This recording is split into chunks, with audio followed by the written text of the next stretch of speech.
Balimao Aligna Kuma très urgent. Balimao billet samedi 21 mars 2026. Aywa, ampora ka information téléman do soro. Malien ala sago au sago. Ko président Assimi Goïta ye bina jaraka ma keme fla ani podi bla. Voilà ça, ou c'est qu'à tout caribéran me teme chugumina. En même temps aussi, qu'à million keme fla. Ko douma, qu'à tla kuka mougo keme fla ni koko kolu bla. Ntaro mougo tan moulo bla, ntaro joli ko kumbe SE ka buluka. Mougo do banalim bora. En même temps, ambe oro mina kobi, négociation il fana be ban.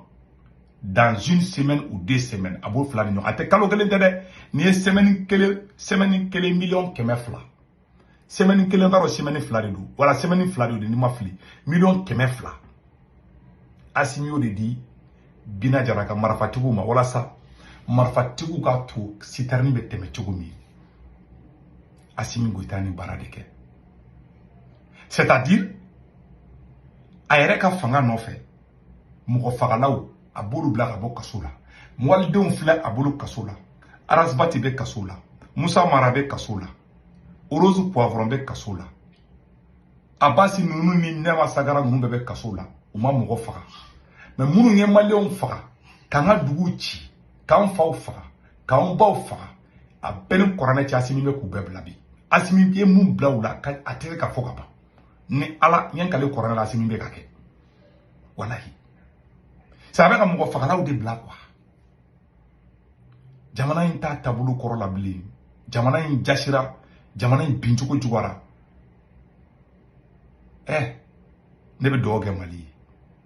Munu ye mogo fagade Assimi flek ou de bla ka boka solabi. C'est-à-dire un peu qu'on bolo be nyongo bolo wakati mina be. Anye jadisi fe mina Assimi be ka be blabi. Ni korana cha be kake. Tiens donde wallahi.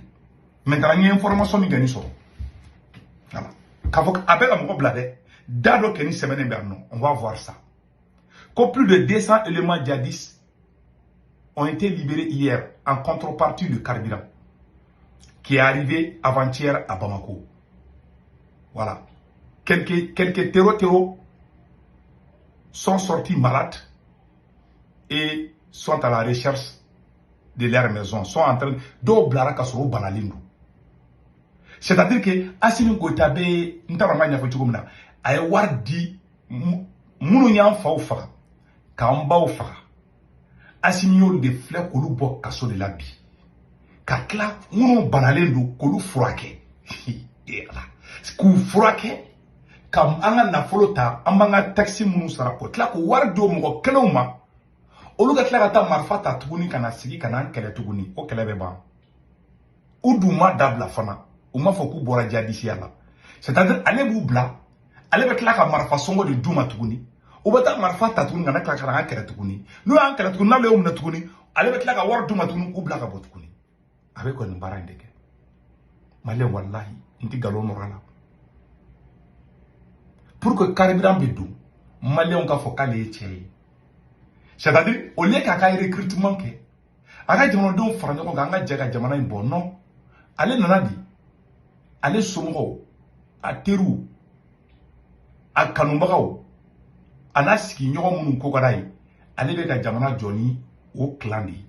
ay sada malike a fatien di a tenemuso do be ministre ala a benge we anga waru chouin a cousin do be yafe ay mali be ketan tuga lamba halala dembe horon nkote munu ti halala ide halala dembe nyabe tiena bi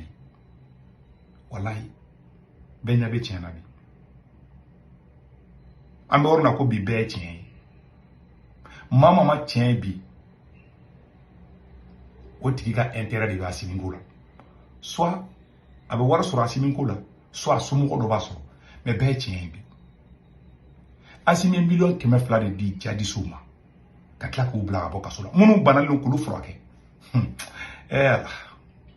kasoro arasbati be kasola Orozu Poivron be kasola Moussa Marafle kasola Leuran be kasola Ben le cerveau be kasola Docteur Choguel be kasola Clément Damblefle kasola Ngalon fanaka apasi Damble be ngalonka u t'u somɔgɔw ye mais minnu y'an faw faga k'an ka duguw ci wari de bɛ tila k'olu nɛgɛ ka c'est à dire que olu mɔgɔ minnu minɛlen b'u bolo u y'a tilancɛ bɛɛ bila c'est à dire an y'an sɛgɛnna wɔsi kɛ ka baara kɛ Asimi bɛ k'a bɛɛ kɛ zéro ye bi Asimi bɛ ka jihadistu de bila ka bɔ kaso la bi bilahi ni kuranɛ cɛ a bɛ ka kɛ tiɲɛ joli bɛ ka fɔ a bɛ ka kɛ wallahi ala bɛ ka kɛ n bɛ masiyɛn fana dɛ n'Asimi Goita bɛ ka Mali jɔ tiɲɛ kan ala e de y'an da i ka Asimi sankɔrɔta n'Asimi bɛ ka Mali jɔ tiɲɛ kan ala ka barika don Asimi na n'Asimi bɛ ka Mali jɔ tiɲɛ kan ala ka Asimi ka kalo minɛ n'Asimi bɛ ka Mali jɔ tiɲɛ kan ni maa mago tɛ Asimi fɛ ala k'i malo Asimi Goita hali ne yɛrɛ b'a la n'a ka sɔrɔ Asimi Goita bɛ ka Mali jɔ tiɲɛ de kan mais ni Asimi Goita bɛ ka Mali jɔ nkalon kan ala k'a lebu ala k'a kɛ yeko fila ye n'a ka sɔrɔ a bɛ ka Mali jɔ nkalon kan n'Asimi Goita tɛ ka Mali janfa fiyewu ala ka Asimi kɛ bana ye k'a sankɔrɔta mais n'Asimi bɛ ka Mali jɔ nkalon ni janfa de kan ala ka barika ban ala ka lebu ala k'a kɛ yeko fila ye bɛɛ lajɛlen ka fɔ ko amina rabi amina halala duwawu de don n'a wa halalaw de b'a mɛn a wa ka di halalaw tulo la tɔgɔ mari man di ɲamaden tulo la dɛ k'a fɔ ko ala ka tiɲɛ dɛmɛ n'o digilen mɔgɔ la bilahi halala tɛ a y'a ye dɛ hɔrɔn tɛ halala tɛ ni hali ni halala de bɛ taa sɔrɔ hɔrɔn tɛ ala ka tiɲɛ bange n bɛ segin a kan ala ka tiɲɛ bange ne tɛ tiɲɛ dɔn dɛ peut-être ne bɛ n hakilinata fɔ mais tiɲɛ a tile bɛ mɔgɔ minnu ala de ye wallahi billahi ne bɛ ka kan ka jamana kɔnɔ an ka sɔrɔsiw de bɛ ka sa wari minnu bɛ ka tiɲɛ bi ne bɛ se ka sɔrɔsi joli recruter ala ni masakɛ ɲuman dɔ tun b'an ka jamana kunna bi wallahi sisan ma sɔrɔ an ka jamana bɛ avancer an ka dugu tilancɛ bɛɛ minɛna bi n'a fɔra bi ko anw de bɛ wari di jihadistuw ma bi walasa an ka président ka dɛsɛ baara bɛɛ la ka to k'i ta kɛ ka wari dɔɔni d'u ma n'a miliyari 2 d'u ma a bɛ miliyari 4 d'u ma et puis a ye nin mun kɛ n t'a dɔn nin n bɛna fɔ une semaine ou bien 2 semaines de miliyɔn 200 k'o ta an ka taxi wari la k'o di jihadistuw ma k'olu ka to carburant ka don dɔrɔn a ka fɔ ko carburant bɛ ka na i m'a ye ni carburant donna a bɛ tila ka tigɛ n'a donna a bɛ tigɛ ni mɔgɔ min ka wari tigɛra waati na o b'a tigɛ ko in bɛ ka kɛ cogoya min na an bɛ kɔɲɔ sɛnsɛn de la carburant bɛ don a b'a mɛn ko carburant ka bɔ fo Côte d'Ivoire ka na don ko attaque kelen ma kɛ n'a y'a ye ko attaque ma kɛ dɔrɔn kɔrɔ k'a fɔ ko u ye wari de di aw b'a wari di fɛn fɛn k'an bɛ bɔ a bɛɛ kalama adamaden i b'i dogo fɛn bɛɛ la i t'i dogo ala la maliyɛnw ni ne bɛ ka k'an ka dugu la nin kɛlɛ in bɛ se ka ban o de kosɔn ne ko tant que Asimi bɛ Mali kunna bilahi Mali tɛ se ka gagner kɛlɛ in na wallahi ala tɛ se parce que mun y'a to ne ko Asimi Goita tɛ se mɔgɔ Mali in kɔnɔ a ye jateminɛ kɛ président fɛn fɛn nana ka na ma famille d'abord kɛ ne ka famille k'i ɲɛsin a yɛrɛ ka famille ma a bɛɛ ye échec kɛ wallahi bilahi a président fɛn fɛn y'a kɛ président min ye Mali mara ka sɔrɔ a ma somɔgɔ da don a la o ye Modibo Keita de ye Musa Traoré y'a kɛ u bɛɛ y'a kɛ bon ma Alpha Modibo Keita ni Alpha Umaru Konare olu fila m'a mɛn k'olu y'u somɔgɔ da don fanga la tiɲɛna hali ni Alpha y'a kɛ ne tɛ Alpha ninnu fɛ dɛ mais ne kɔni m'a mɛn ko Alpha y'a nana n'a somɔgɔ dɔ ye fanga kɔnɔ ne kɔni m'a ye a bɛ se ka kɛ ni miiri n hakili bɛ se ka jigin o kan a bɛ se ka kɛ a kɛra peut-être je ne sais pas on n'est jamais parfait mais tiɲɛ yɛrɛ la ne m'a mɛn ko Alpha Umaru Konare y'a nana n'a somɔgɔ dɔ ye président tɔ fɛn fɛn nana a bɛɛ y'a kɛ sans exception bon a bɛɛ échoué awa coup d'état kɛra a bɛɛ la a y'a exemple kelen dɔrɔn ta président Modibo Keita kɔfɛ président fɛn fɛn nana ka janfa don ka ɲagami don a bɛɛ coup d'état kɛra a bɛɛ la a y'a président kelen yɛrɛ ko coup d'état ma kɛ mun na IBK nana ko ma famille d'abord coup d'état kɛra o la Musa Traoré nana ka na ma famille d'abord coup d'état kɛra Musa Traoré la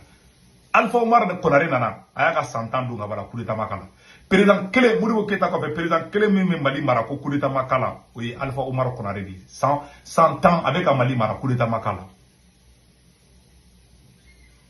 parce que a kan ka fɛn fɛn kɛ a y'a bɛɛ kɛ wallahi n'i ye jamana mara tiɲɛ kan ala t'i malo a fɛn fɛn nana bɛɛ a fɛn fɛn donna namara ni dugu la ala ye coup d'état k'a bɛɛ la ala y'a bɛɛ bin cogo juguya c'est sans exception donc ni de don Angé ne en fo de so ambe do ka nga jamana yi mais mbe mu fo malien ngena mambe mali sobe o te nunu ye quoi wallahi be ka tieni fana anga do surasi halala do kana nge nga boy ka malien be fara ka miseli ka malien be kala amma go bo mo la bi mais o mo te nunu ni non o mo tui wallahi bila o tisi musogo fabula warko fabula unya na jamana ko usigile do tu sama obosema utado halibi tise sombi bito ito sombi bi ito kangala yi billahi tabai ala ka tien bangi oni ala che jamana nyamo ga dese ko bela ka wardi jadi su de mabi asimi goita de be ka jadi su de mabi na ataki ukara sa ibu pani ubora Côte d'Ivoire de ubora Mauritanie de ubora Algérie de munu be ka maf Algérie mani tiendo Mauritanie fana ma o tien ayre ya démissionner chama ne be ka do jadi si ala bi fana e tien de aw fana fo ça c'est une réalité mara ka démissionner chama be ka do ala de ntando wala de parce que armée erreur do ke bon ngam pa woro kuna ça c'est pas intéressant ambe do gudo ala ka barka do malla ode kundo malien munu be France Italie Espagne Angleterre Amérique Canada ka wari chino wala be Sendwave application télécharger na Sendwave application télécharger abene segu tungara ka corpo mudo urgent dro 10 euro be no yaira tay ko fa baga banque information be lu aw so mo be malla Sénégal Côte d'Ivoire Cameroun abulu ka orange numéro tanu to be kanade kan na wari chimo ba so orange mana sur place wato wata cha abe wari ci dro me kala ta fara Sendwave photo flen ode kunda kan be ciao